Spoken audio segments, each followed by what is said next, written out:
Lakshmi bulletin की शुरुआत करेंगे उससे पहले एक नजर हेडलाइंस पर।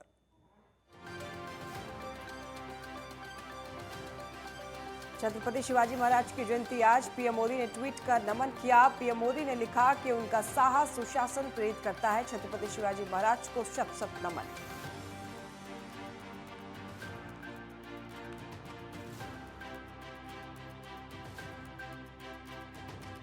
बीस फरवरी से उत्तर प्रदेश विधानसभा का बजट सत्र का आगाज हो रहा है और 22 फरवरी को वित्त वर्ष 2023-24 का बजट पेश किया जाएगा। खास बात है कि सत्र में 14 दिन बैठकें होंगी और शनिवार को भी सदन का संचालन होगा।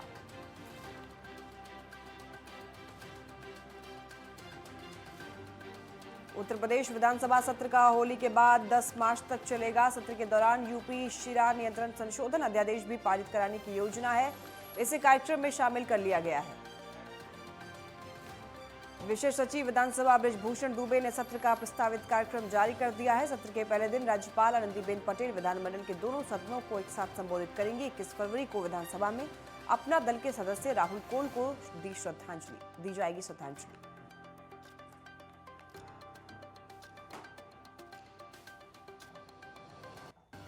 बाईस फरवरी को वित्त मंत्री सुरेश कुमार खन्ना 2023-24 का बजट पेश करेंगे और इसी दिन राज्यपाल के अभिभाषण पर चर्चा शुरू की जाएगी। ये चर्चा 24 फरवरी तक जारी रहेगी। बजट अनुदानों पर चर्चा और मतदान 2 दिन 2, 3, 4, 6 और 10 मार्च को होगी।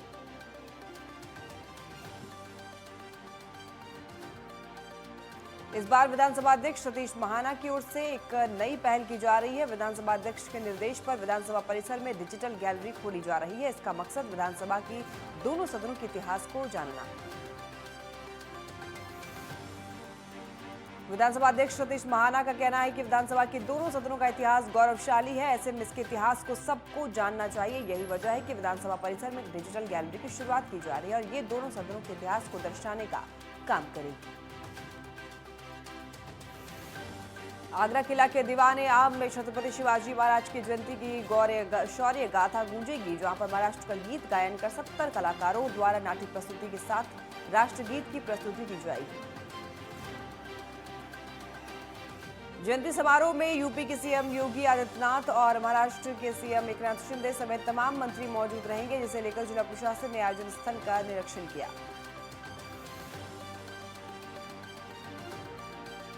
अजिंक्य देवगिरी प्रतिष्ठान और महाराष्ट्र सरकार के सहयोग से आगरा किले के दीवाने आम में होने वाले कार्यक्रम में शाम को गायन की प्रस्तुतियां नितिन सरकाटे, वैशाली माडे और हंसराज देंगे। संस्था के पदाधिकारी कार्यक्रम के महत्व की जानकारी देंगे, जिसके बाद दीप प्रज्वलन के लिए अतिथियों का पुष्प वर्षा से स्वागत होगा।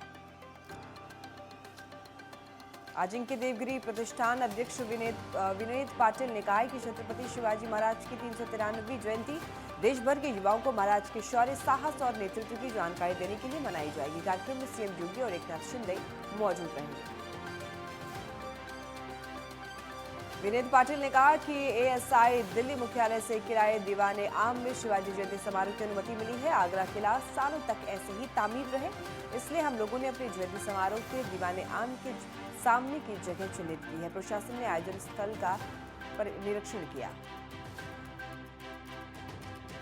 चुनाव आयोग के फैसले के खिलाफ उद्धव ठाकरे के नेतृत्व वाला गुट अब सुप्रीम कोर्ट जाएगा। उद्धव गुट की ओर से ऑनलाइन अर्जी लगाकर सुप्रीम कोर्ट से कल अर्जेंट सुनवाई की गुहार लगाई जाएगी। इसमें चुनाव आयोग के आदेश में तथ्यों को लेकर हुई गलतियों को आधार बनाया जाएगा। शिवसेना का नाम और चुनाव निशान चुनाव आयोग ने एकनाथ शिंदे गुट को दे दिया था। चुनाव आयोग के इस फैसले के बाद एकनाथ शिंदे के नेतृत्व वाले गुट ने सुप्रीम कोर्ट में कैविएट दाखिल कर दिया था और अब उद्धव ठाकरे गुट ने भी सर्वोच्च न्यायालय का रुख कर लिया है।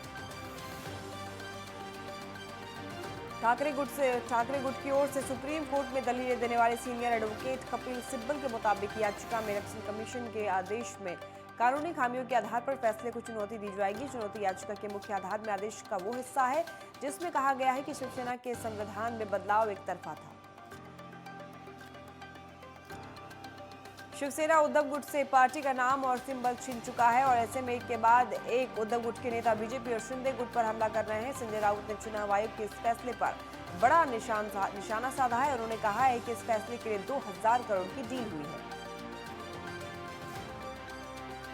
दिल्ली शराब नीति के मामले में पूछताछ के लिए डिप्टी सीएम मनीष सिसोदिया को सीबीआई ने आज पूछताछ के लिए बुलाया था, लेकिन सिसोदिया ने जांच एजेंसी को पत्र लिखकर आज आने में असमर्थता जाहिर की। डिप्टी सीएम मनीष सिसोदिया ने सीबीआई से पूछताछ के लिए 1 हफ्ते का समय देने की मांग की। सिसोदिया ने पत्र लिखकर सीबीआई से 27 फरवरी तक का समय मांगा। उन्होंने पत्र में कहा कि वो फरवरी के अंत तक जांच के लिए आ सकेंगे। अभी दिल्ली के बजट के लिहाज से टाइम अहम है। तुर्की और सीरिया में आए भूकंप के बाद मची तबाही की गिनती अभी भी जारी है। इमारतों के मलबे से शव निकाले जा रहे हैं। 6 फरवरी को आए इस भूकंप ने तुर्की के कई शहरों को तबाह कर दिया और तुर्की और सीरिया में आए भूकंप में 46,000 से ज्यादा लोग मारे गए हैं। मौत का ये आंकड़ा अभी और ज्यादा बढ़ने की उम्मीद है। एक रिपोर्ट के मुताबिक तुर्की में लगभग 2,64,000 अपार्टमेंट नष्ट हो गए हैं और कई लोग अभी भी लापता है। भूकंप प्रभावित क्षेत्रों में बचाव दल का काम जारी है और मलबे के नीचे दबे लोगों की आवाजें सुनी जा सकती हैं।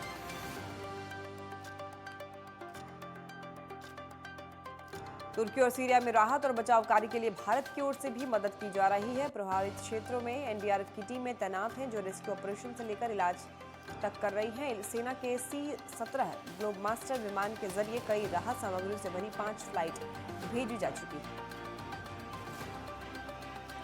छत्तीसगढ़ के सीएम बघेल ने मध्याह्न भोजन योजना में मिलेट्स को शामिल करने के लिए केंद्र को प्रस्ताव भेजा था, जिसे मंजूरी मिल गई है। ये प्रस्ताव पीएम पोषण शक्ति योजना के तहत स्वीकार किया गया है। सीएम बघेल के प्रस्ताव को केंद्र ने मंजूर किया। अब प्रधानमंत्री पोषण शक्ति योजना के तहत छत्तीसगढ़ के 12 जिलों में सोया चिक्की के जगह पर सप्ताह में 4 दिन स्कूली बच्चों को मिलेट्स से निर्मित खाद्य पदार्थ वितरित किए जाएंगे। छत्तीसगढ़ में मिलेट्स के उत्पादन के लिए किसानों को भरपूर प्रोत्साहन दिया जा रहा है। फरवरी महीने में ही गर्मी के हालात पैदा हो चुके हैं। हालांकि सुबह और शाम के वक्त हल्की ठंड का एहसास हो रहा है। दिन के वक्त अब मार्च जैसी गर्मी पड़ने लगी है। इसका सबसे बड़ा कारण वक्त पर बारिश नहीं होना है। वहीं भारत मौसम विज्ञान विभाग के मुताबिक पर्वतीय क्षेत्र में हल्की बारिश के साथ बर्फबारी की संभावना देखी जा रही है। राजधानी दिल्ली में तापमान में लगातार वृद्धि दर्ज की जा रही है। भारत मौसम विभाग की माने तो दिल्ली में 20 फरवरी को अधिकतम तापमान 32 डिग्री सेल्सियस तक जा सकता है, जो कि दिल्ली वासियों के लिए खतरे की बात है। तो वहीं पारे के साथ साथ प्रदूषण में भी भारी वृद्धि देखने को मिल रही है।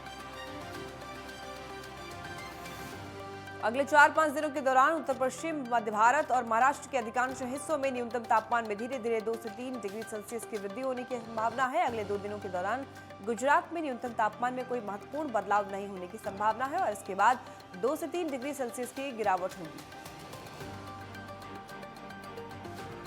फरवरी में तापमान में बढ़ोतरी से आम लोगों के साथ किसानों की परेशानी भी बढ़ सकती है, क्योंकि इस महीने गर्मी का मतलब है कि आने वाले दिनों में तापमान में भारी वृद्धि देखने को मिल सकती है और अब इसका सबसे अधिक असर गेहूं के उत्पादकों पर पड़ेगा। किसान पहले से ही खरीफ सीजन के नुकसान से नहीं उबर पाए हैं और अब मौसम की बेरुखी का पहाड़ फिर से किसानों के ऊपर पड़ सकता है।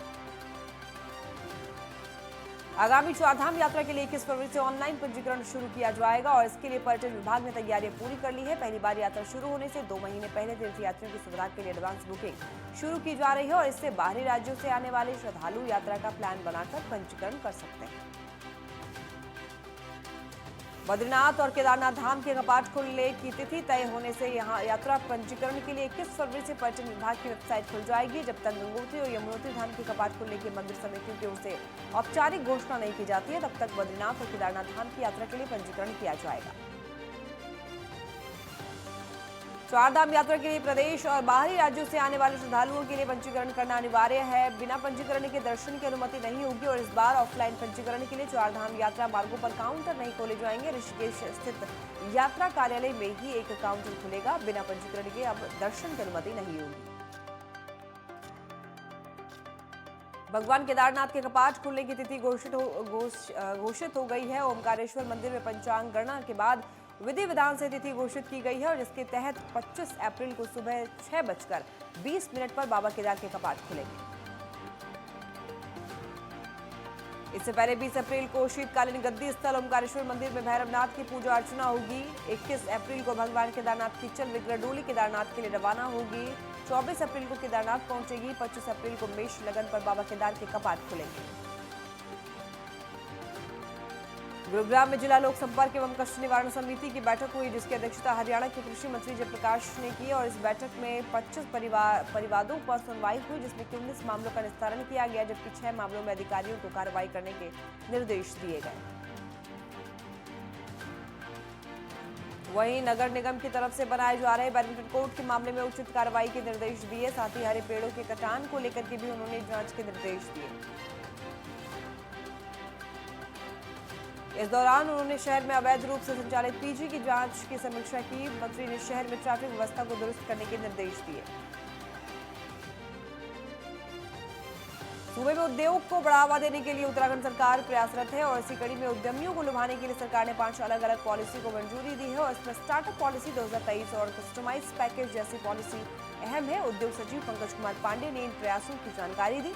पांडे ने इन प्रयासों से सूबे में उद्योगों को बढ़ावा मिलने की उम्मीद जताई। रुकेंगे एक छोटे से ब्रेक के लिए, चल लौटेंगे।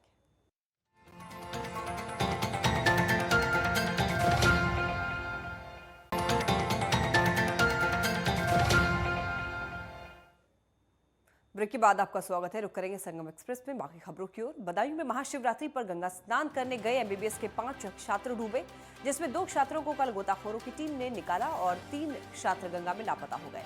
वहीं रात से ही एसडीआरएफ की टीम छात्रों की तलाश कर रही है, लेकिन अभी तक 3 छात्रों का कुछ पता नहीं लगा है। ग्रेटर नोएडा के कोतवाली रबुपुरा क्षेत्र में घर में खाना बनाते समय सिलेंडर से गैस लीक होने के कारण अचानक आग लगी और पूरे घर में आग फैल गई। आग की चपेट में आने से 4 लोग घायल हो गए, जिन्हें इलाज के लिए अस्पताल में भर्ती कराया गया। सूचना मिलने के बावजूद भी फायर ब्रिगेड की गाड़ियां समय पर मौके पर नहीं पहुंची। ग्रामीणों ने खुद ही कड़ी मशक्कत करने के बाद आग पर काबू पाया, लेकिन पूरा घर जलकर खाक हो गया। पीलीभीत में प्रसव के दौरान महिला की मौत हुई। सीएचसी अधीक्षक लोकेश गंगवार स्टार्टअप नर्स समेत स्टॉप नर्स समेत 3 लोगों पर मुकदमा दर्ज किया गया। परिजनों ने कहा कि लापरवाही के चलते महिला की जान गई है। पीलीभीत की बरखेड़ा सीएचसी का मामला है। मेरठ में पुलिस और बदमाशों के बीच मुठभेड़ हुई। पुलिस कस्टडी से फरार बदमाश गोली लगने से घायल हुआ। पुलिस ने बदमाश से एक बाइक और 2 तमंचे बरामद किए। फिलहाल पुलिस आगे की कार्रवाई में जुटी हुई है।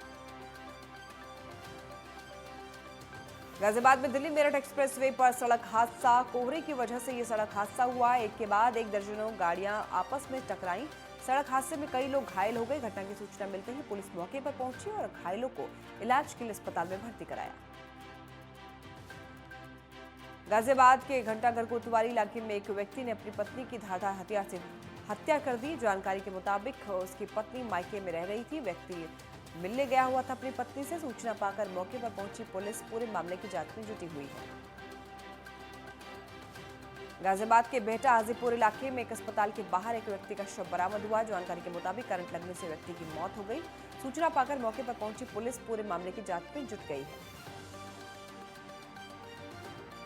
हरदोई में तेज रफ्तार का कहर देखने को मिला, जहां गन्ने से भरी ट्रैक्टर ट्रॉली एक कार से टकराई। इस दौरान कार सवार 2 लोगों की मौत हो गई। वहीं इस हादसे में 6 लोग घायल हो गए, जिसमें 2 लोगों की हालत गंभीर बताई जा रही है और ये हादसा हरदोई के पचदेवरा थाना क्षेत्र के दरियाबाद के पास हुआ।